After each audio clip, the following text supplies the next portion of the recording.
Hello students, कैसे हैं आप? I am Sunita Sharma, your economics teacher.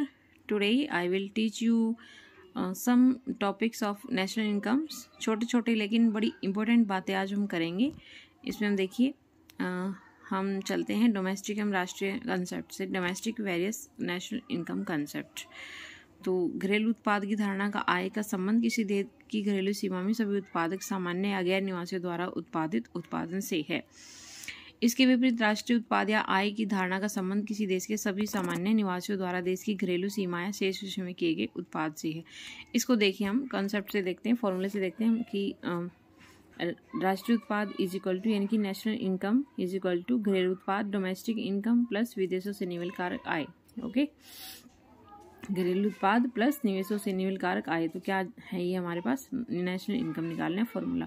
उसके बाद अगर हमें घरेलू आय चाहिए तो हम क्या करेंगे, देखो घरेलू आय अगर हमें चाहिए तो क्या करेंगे, राष्ट्रीय उत्पाद में से माइनस कर देंगे विदेशों से निवेश कारक आय. ओके, तो ये छोटा सा कंसेप्ट है डोमेस्टिक वेरियस नेशनल कंसेप्ट. उसके बाद डेफिनेशन वगैरह मैंने आपको करवा रखी है. तो आज मैं कुछ आपको इम्पोर्टेंट पॉइंट कराने जा रही हूँ इसमें से, मतलब फॉर्मूला रिलेटेड. ये देखिए आप, डेप्रिसिएशन है ये डेप्रिसिएशन. अब देखो बाजार कीमत, इसमें देखिए मार्केट प्राइस.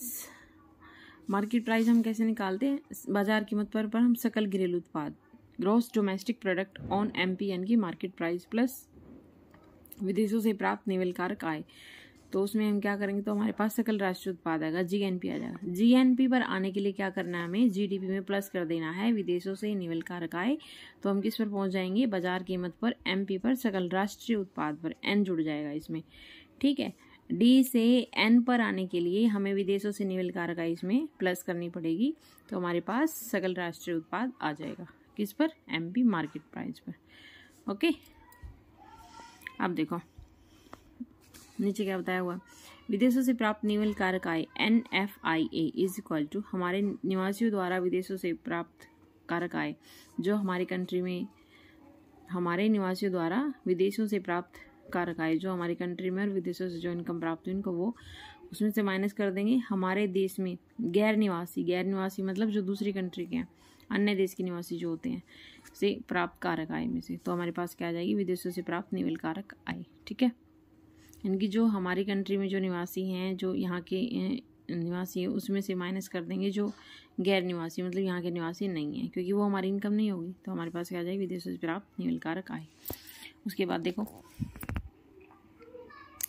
बाजार कीमत पर सकल घरेलू उत्पाद, सकल राष्ट्रीय उत्पाद के ये बता रखे हैं क्या कैसे इसमें निकलता है. तो बाजार कीमत पर सकल घरेलू उत्पाद विदेशों से निवेश कारक प्राप्त है. तो हमारे पास क्या आ जाएगी, बाजार कीमत पर सकल राष्ट्रीय उत्पाद जो हमने ऊपर पढ़ा था, ये वही चीज़ है भाई.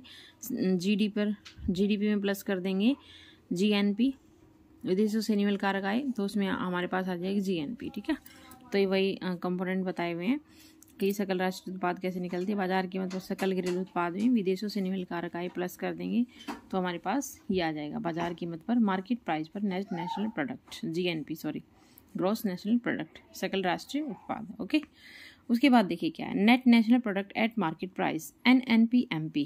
ओके, उत्पादन प्रक्रिया के दौरान स्थायी पूंजी की कुछ टूट फूट होती है. टूट फूट को हम क्या कहते हैं, डेप्रिसिएशन, गिरावट. इसे हम स्थायी पूंजी या गिरावट कहते हैं. ओके, अब देखो इसको कैसे निकालते हैं.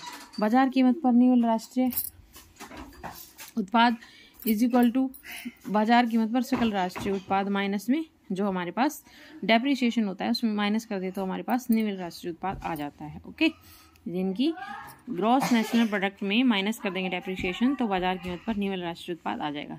ये फॉर्मूले हैं भाई, ये ध्यान रखना, जब हम क्वेश्चन करेंगे तो ये हमारे बहुत काम आते हैं, इसलिए मैं आपको ये अलग से पढ़ा रही हूँ. ओके, उसके बाद देखिए नेक्स्ट इंपॉर्टेंट है बाजार कीमत पर निवेश घरेलू उत्पाद. उसको देखिए कैसे निकालते हैं. बाजार कीमत पर निवेश घरेलू उत्पाद इज इक्वल टू बाजार कीमत पर सकल घरेलू उत्पाद माइनस स्थायी पूंजी का उपभोग. ओके, देखो जब भी हमें निवेश घरेलू उत्पाद चाहिए ना, जो हमारे पास डोमेस्टिक होता है, जीडीपी में से हम डेप्रिसिएशन माइनस कर देते हैं तो हमारे पास क्या आ जाता है, NDPMP. ओके, बाजार कीमत पर सकल घरेलू उत्पाद क्या है, बाजार कीमत पर निवेश घरेलू उत्पाद प्लस में स्थायी पूंजी का उपभोग। देखो बाजार कीमत पर सकल घरेलू उत्पाद निकालना है तो ये बाजार कीमत पर निवल घरेलू उत्पाद दिया हुआ है, उसमें हम स्थायी पूंजी का उपभोग प्लस कर देंगे। ठीक है, ये देखो ऐसे इक्वेशन आप रटने की बात नहीं है। जब हमने एनडीपी एमपी निकाला था तो हमने जीडीपी एमपी माइनस किया था डेप्रिसिएशन। अगर हम ये निकालेंगे जीडीपी एमपी तो सिंपल सी बात है, ये इधर आ जाएगा तो ये आगे प्लस हो जाएगा। ओके, ऐसे याद कर लेना आप, इजी रहेगा आपको। ठीक है भाई, और देखो नेक्स्ट देखियो डेफिनेशन है ये, एक देश की घरेलू सीमा में एक